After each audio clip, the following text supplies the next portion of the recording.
Welcome to another awesome episode of Wine, Hops, and Road Stuff, shot on location deep within the bowels of the Latimer compound. Yes, we're inside again. Unlike last show, we were outside, but this time there was a little bit of too much wind that it would just kind of mess with the audio equipment. So we decided to come into the bar room, and I'm of course here with my wife, co-host, best friend. How are you doing today? Excellent. How are you?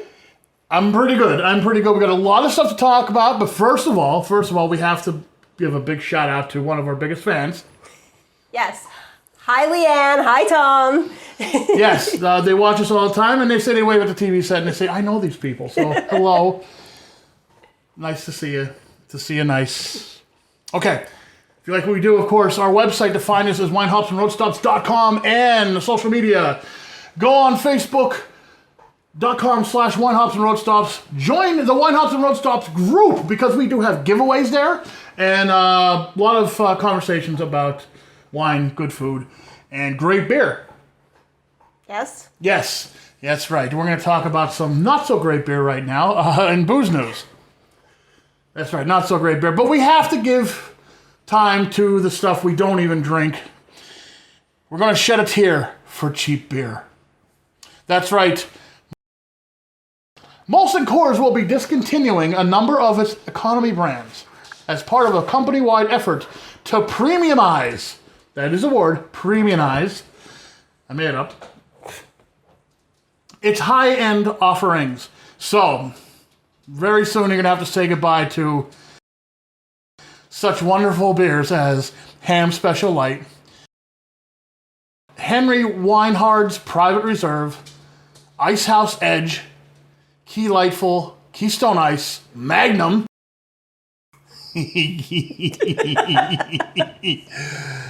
we didn't even start drinking yet. We're giddy. Mickey's Ice, Miller High Life Light. Not Miller High Life, but Miller High Life Light. Just to be sure that's not, the High Life isn't going away. The Champagne of Beers is not going away. Milwaukee's Best Premium, Old English HG 800. Really? No. Oh, yeah. And finally, Steel Reserve 211, whatever that is. I don't even know most of those brands, actually, but you pretty heard about the old E. It's only old E HG 800, whatever that means. I'm not sure. I think it's High Gravity 800, so it's probably even the cheaper old E. Oh, well. Look, we did a whole show on beers like this at one time, so you can find them on winehumpsandroadstops.com. You can find all of our past episodes if you go to our YouTube page, which you can find through our website. That's right. So unfortunately, I guess they're saying goodbye to all these brands. I have a hard time believing that they're not selling anymore. I know a lot of people that even people on our Facebook group say, we asked a question, what kind of beer do you really like, to enjoy? And that was to, win tickets to the upcoming Hazleton Rotary Wine and Beer Festival. And one guy was just like, hey, he's like, I drink all this, cheap stuff, but, whatever. So it's kind of hard to believe that they're just getting rid of it. Maybe they'll put something else out. Someone else will like. A new Old English, right? That just hurt my brain. I don't even want to know why we got sad for Old E. I'm not sad. Old E's gone. You're not going to tell me. Okay, well, we're just going to move on then. Desiree, can you tell me, out of the whole United States, which state has the most craft breweries? Can you tell me? Without looking at the paper? Should I guess? Yeah, guess. Is it Pennsylvania? It is not. Are we close? Yes, we actually ranked third. Now, I found this recently. This is the number of craft breweries ranked by state. The newest ranking did not come out yet because the year's not over. So we were actually ranked third. The first is California with 958. Second is New York with 460. We're not too far behind New York. Pennsylvania has 444. Colorado has 433. Washington has 428. And way down the bottom. We're just going to skip right to the bottom. For the people that are watching this from Mississippi, you only have 12 craft breweries in the entire state. Oh, I'm so sorry for that. I know, I do feel bad for them, actually. Yeah. Because, one thing that's great about Pennsylvania is the amount of small craft breweries that you could go and try all kind of great beer. And what are you laughing about? What's going on? There's a dog sniffing my feet. Yeah, our new dog. You met her last episode, Lena. Hi, Lena. Lena, come here. She's wandering back here on set. So, want to say hi, Lena? You want to say hi? She's come on, baby. Standing up here. Come on, we can get her. Oh, yeah, say hi. So, we'll return with more One Hops and Road Stops. And Lena, we're going to put her somewhere else. So, we'll be back in a little bit after these messages from our sponsors. Don't go away. There's more One Hops Road Stops coming up. Bye.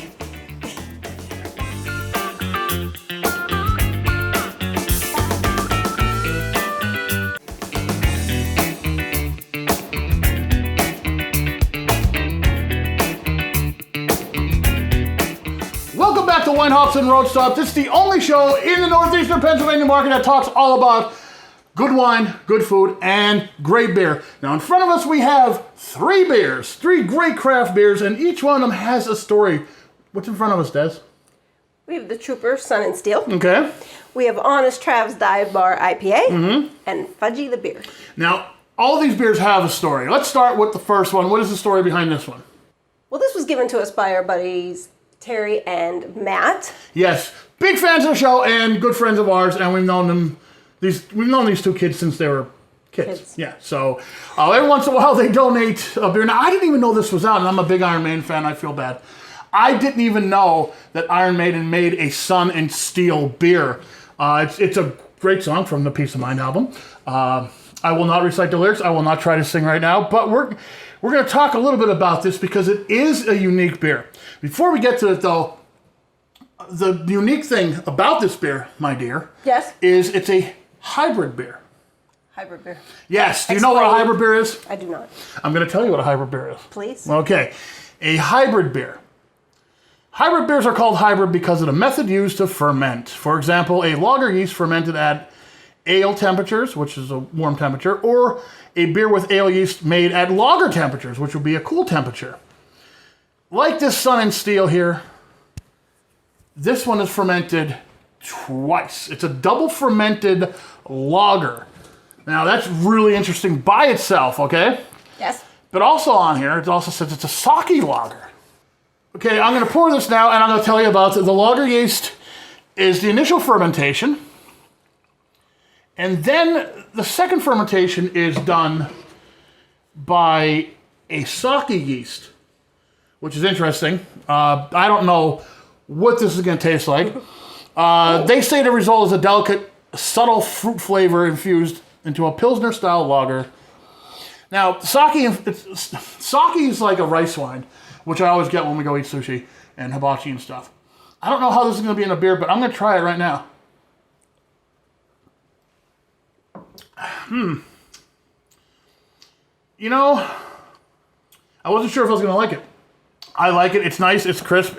Like they say, there's a subtle fruit flavor, probably like from the sake, and you got this sharp Pilsner bite at the end. It's a nice light lager, 4.8 ABV.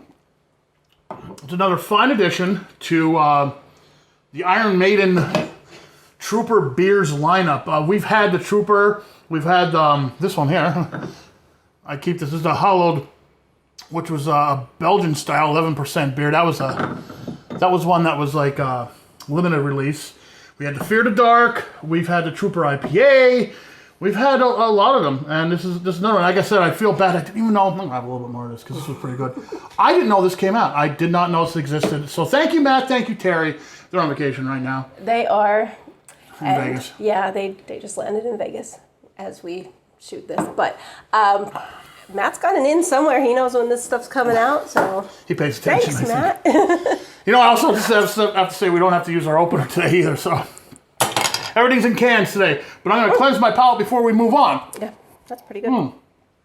Did you like it? Mm-hmm. Yeah, I could see this big can's going to go down pretty fast. Now, the next one we have is Honest Trav's Dive Bar IPA. Secani Creek Brewing Company. So, little background on this one.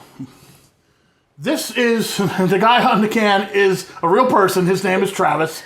And Travis Lindenmoyer of Lehighton wanted a way to enjoy drinking with his friends like he did before this horrible COVID-19 nonsense that we have to deal with still.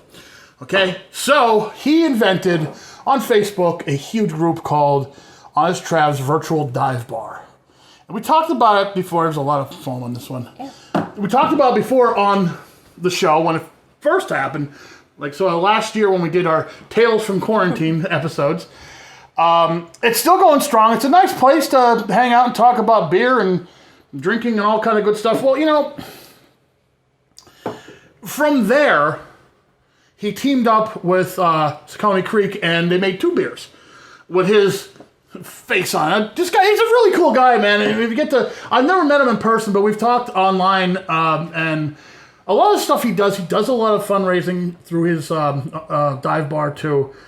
And the first beer he put out was the Honest Trav's Dive Bar Ale, I believe, and that was 4.62% alcohol. This is a little bit bigger. This is the IPA. So let's try this one. The smell, there's a nice IPA smell to it. You really get the... Not to scare anybody about that IPA smell, because some people think that just smells like... It smells like hops to me. Okay. Some people think it smells like other things, but... Yes. Like Maureen says, it smells like a certain... litter box. Yeah, litter box. It doesn't. No. It doesn't. No. This actually is kind of fruity smell. Yeah, I like this beer.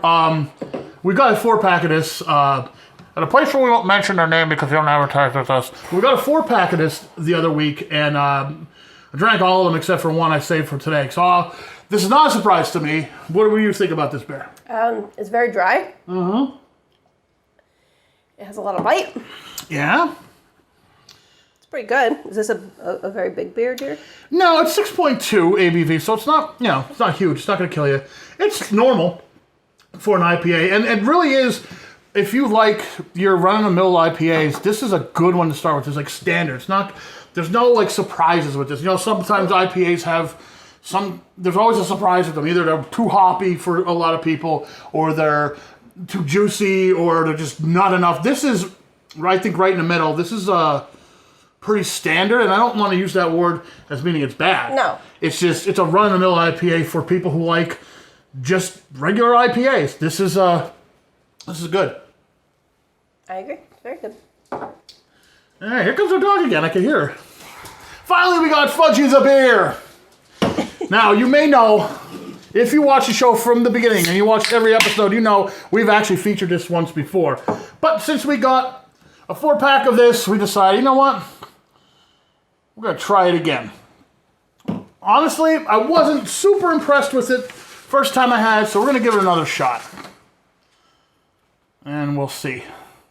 Now this is, if you remember from being a kid, Fudgy the Whale, Carvel ice cream, good stuff like that. So this is a stout, has a nice nose to it. I can smell like chocolate. It smells kind of like ice cream, which is great. It smells nice. It's not overly thick, but no, not too heavy. You could taste like those little crunchies, like that. It was made with the crunchies. I'm pretty. Yeah, I was gonna say I'm pretty sure it's made with that too.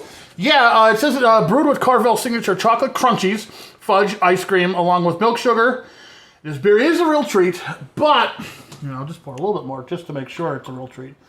I gotta say this though, this is like one and done for me. I would have to split it with you and be done because it's a bit much for me. And I like stouts and chocolatey things, but... Not this one? I like it. Okay. I just think if I got more than halfway through the can, I'd be full.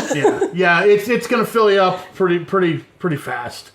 Like most of these dessert beers. Now, this really isn't the dessert beer I'm looking for. Like, I thought it was going to have more ice cream taste, I guess, or more stout, more of something. I don't know.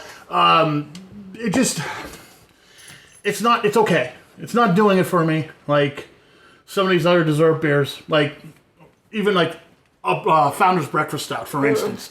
Hey, little dog.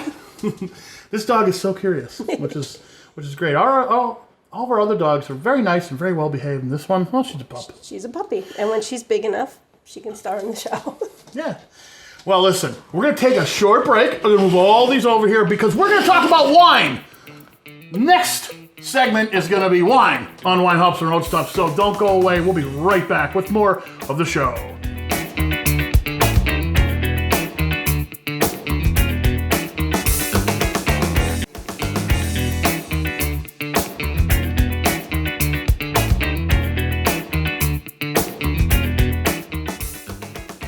Hops and Road Stops, shot on location at the Latimer compound in Latimer with my wife, co-host, best friend, and we're going to talk about wine right now. We're going to talk about decanting the wine with this beautiful decanter here. It's kind of funny, like when I bought this house, the people that lived here before, cousin Ernest and Sharon, they left a bunch of really nice wine decanters for me with the house, which was nice. And once in a while, we crack them out and use them. So.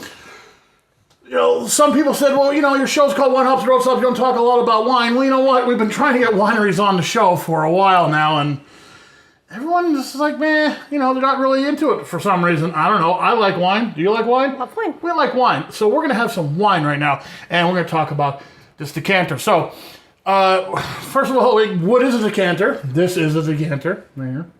Beautiful. And what does it do? So, many people think decanting wine is just for looks and appearances. Now, for other liquors like whiskey, dark rum, and gold tequila, yeah, it's just pretty much for appearance. Transferring the liquid into a crystal bottle enhances the beauty. But for wine, decanting has an actual purpose. So, what you should do is pour some wine into the decanter. Okay, and really, you should just let it sit. Right?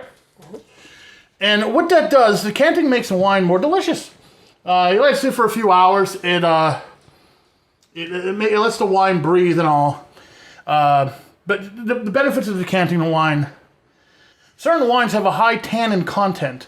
Pouring the wine from a decanter helps in aerating the wine to soften the tannins and reduce the sulfates in the wine. Yeah, sulfates. Yeah. Decanting also removes sediments. The crystal-like sediments that have formed in an original bottle are also removed with decanting. While the sediments from the bottom of the bottle may be harmless, they make wine less pleasurable to drink. The last benefit is decanting heightens the aromatics. Another reason for decanting is the release of the aromatics in the wine. The aroma is one of the most important aspects of wine. The aroma heightens the flavor of wine and adds to the perceived taste. Now, young wines especially will benefit greatly from decanting. Facebook.com/winehops and road stops. That's our Facebook page. And we have a giveaway going on right now on the Facebook page. If you go there, you can win 2 tickets to the Hazelton Rotary Wine. The Hazelton Rotary Wine and Beer Festival. Yay! And we will be at that. So, when we come back, we're going to tell you how to do that, how to get your tickets, because there's one day before we give away the tickets. This is going to air, I believe, Wednesday night, and then Thursday, sometime in the afternoon, we're going to announce the winner, and our dog is now biting our leg again. So we're going to go to break once again, but we'll be back. More Wine Hops and Road Stops when we return.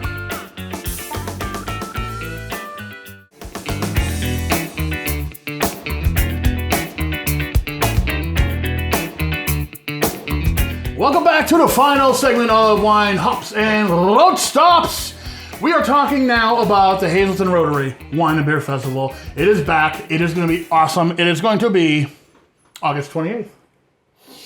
So, Desiree, what do you got to do to win tickets? Well, first you have to go to our page.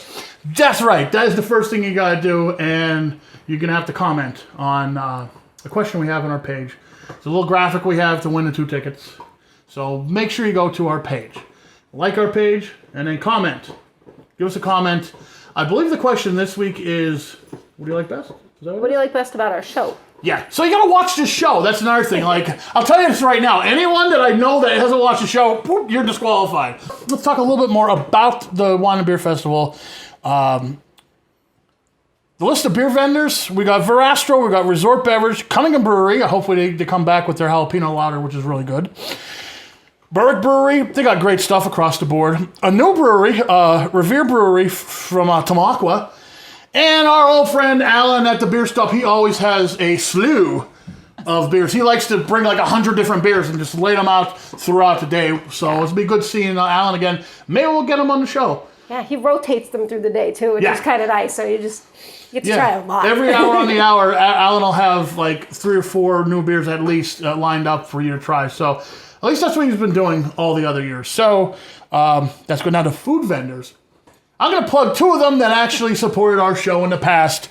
Some of the best pizza in the area from Vesuvio's. They're going to be there. And, of course, our friend Ricardo and Jay Zapata. Yes, he's going to be there. And hopefully his food truck is going to be right next to where our tent and our camp is set up, hopefully, like it was last time we were there. So, we got some wineries there. Freeze Farm, J&P.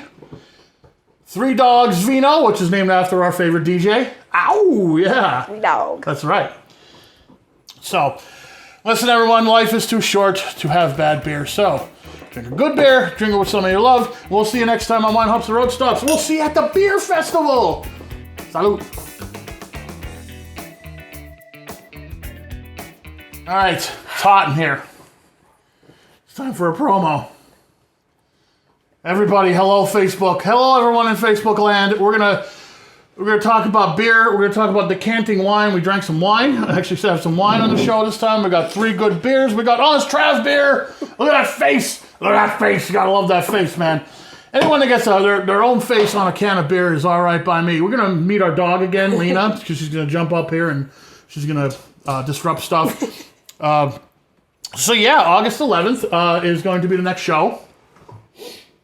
Right? That's right. Des ain't talking too much today, though. It's really hot underneath these lights. We didn't shoot outside, and we probably should have because it is really hot underneath these lights. Yeah. I'm dying. Yeah. Well, you know, we'll make it nice and simple and short. Just drink wine. Drink some wine. Drink some honest Trav. This wine is good. Yeah, it is. Well, and I don't, dig dry red, but... Well, it's Friday night. I guess we're just going to sit around, watch some movies, and drink some wine. So I guess that's about it.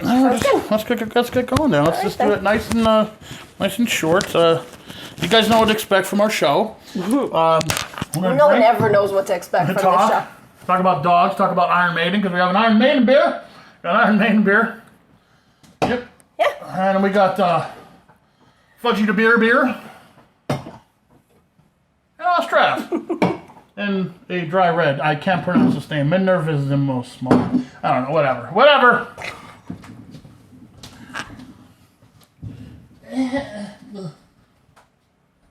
Bye. Oh, what's going on down there? Oh, it's a dog.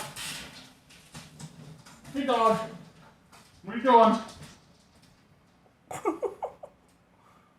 Trying to sleep.